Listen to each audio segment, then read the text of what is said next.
স্বপ্ন ছিল মাথার উপর একটা শক্তপোক্ত ছাদের, সেখানেই দুই মেয়েকে নিয়ে থাকবেন মা। আবাস যোজনার টাকায় একটু একটু করে ঘর তৈরিও হচ্ছিল, কিন্তু পাকা ঘর তৈরির আগেই চলে গেল স্বপ্ন দেখার মানুষগুলো। টানা বৃষ্টির জেরে দক্ষিণ চব্বিশ পরগনার মন্দির বাজারের মাটির দেওয়াল চাপা পড়ে মৃত্যু হল মা ও তার দুই মেয়ের।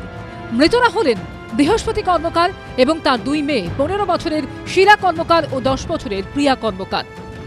এই বাড়িতেই দুই মেয়েকে নিয়ে থাকতেন বিধবা মা, পরিচারিকার কাজ করতেন। এটা গ্রামের একদম শেষ প্রান্ত হওয়ায় আর কিছুই বুঝতে পারেননি যে কখন এই দুর্ঘটনা ঘটেছে। আজকে সকালে যখন প্রতিবেশীরা দেখতে পান, দেখেন যে পুরো বাড়িটা এরকম ভাঙাচোরা অবস্থায় পড়ে রয়েছে।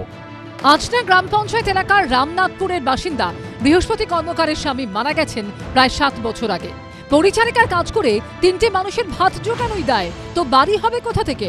স্থানীয় বাসিন্দারা বলছেন, মাথার উপর শক্ত ছাদ করতে প্রথমে কেন্দ্রীয় আবাস যোজনায় আবেদন করেছিলেন বৃহস্পতি কর্মকার, কিন্তু কেন্দ্রীয় সরকার আবাস যোজনার টাকা বন্ধ করে দেওয়ায় সেই আবেদনে কাজ হয়নি। পরে বাংলা আবাস যোজনায় আবেদন করেন তিনি। প্রথম কিস্তির টাকাও পেয়েছিলেন। ভাঙাচোরা বাড়ির পাশেই নতুন বাড়ির দেওয়াল তোলা শুরু করেন।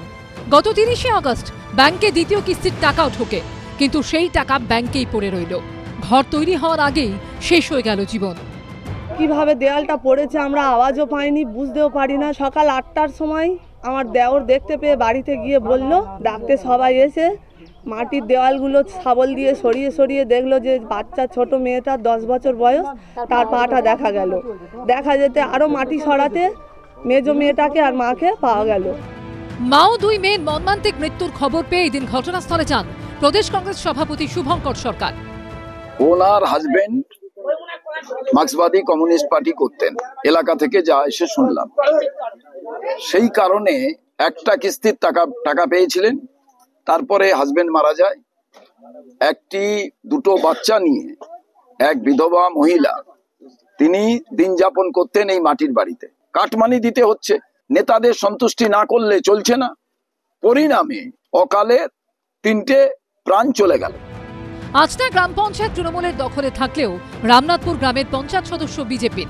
তার স্বামীর অভিযোগ, মহিলার নাম বাংলা আবাস যোজনার তালিকায় উঠতে অনেক দেরি হয়। 20-30 বছর আগের মাটির ঘর, তাই উনি দীর্ঘ 10 বছর আগে থেকে ঘর চাইছিল। 10 বছর আগে থেকে ওনার ঘরের কন্ডিশন খুব খারাপ। উনি বারে বলছিলেন যে ঘর চাইছিল। আমরা ওনার হয়ে বহুবার আবেদন দিয়েছিলাম পঞ্চায়েতে, কিন্তু কোনো রকম পঞ্চায়েত থেকে সেই ব্যবস্থা নেয়নি। কেন? শাসক দল তৃণমূল পঞ্চায়েত চালায়, আর এই বুথ জিতে আছে বিজেপি, তাই ওনাদের মধ্যে একটা প্রতিহিংসাপরায়ণ কাজ করেছে। অন্যদিকে 3টে মৃত্যুর জন্য কেন্দ্রীয় বঞ্চনার অভিযোগে সরব হয়েছে তৃণমূল। আমরা বরাবরই বলছি যে কেন্দ্রীয় বঞ্চনা, বাঙালির প্রতি যে বঞ্চনা, সেই বঞ্চনার শিকার এই 3জন পরিবার। প্রধানমন্ত্রী মোদীজির কাছে বহুবার করা হয়েছিল, আমরা গিয়েছিল, লাঠি পেটা করে তাড়িয়ে দিয়েছে। কি করলে কি হতো তা তর্কের বিষয়। কঠিন বাস্তবটা হলো, আজ শুধু পাকা দেওয়ালগুলোই দাঁড়িয়ে থাকলো, সেখানে থাকার আর কেউ থাকলো না। গৌতম মণ্ডলের রিপোর্ট, এবিপি আনন্দ, দক্ষিণ 24 পরগনা।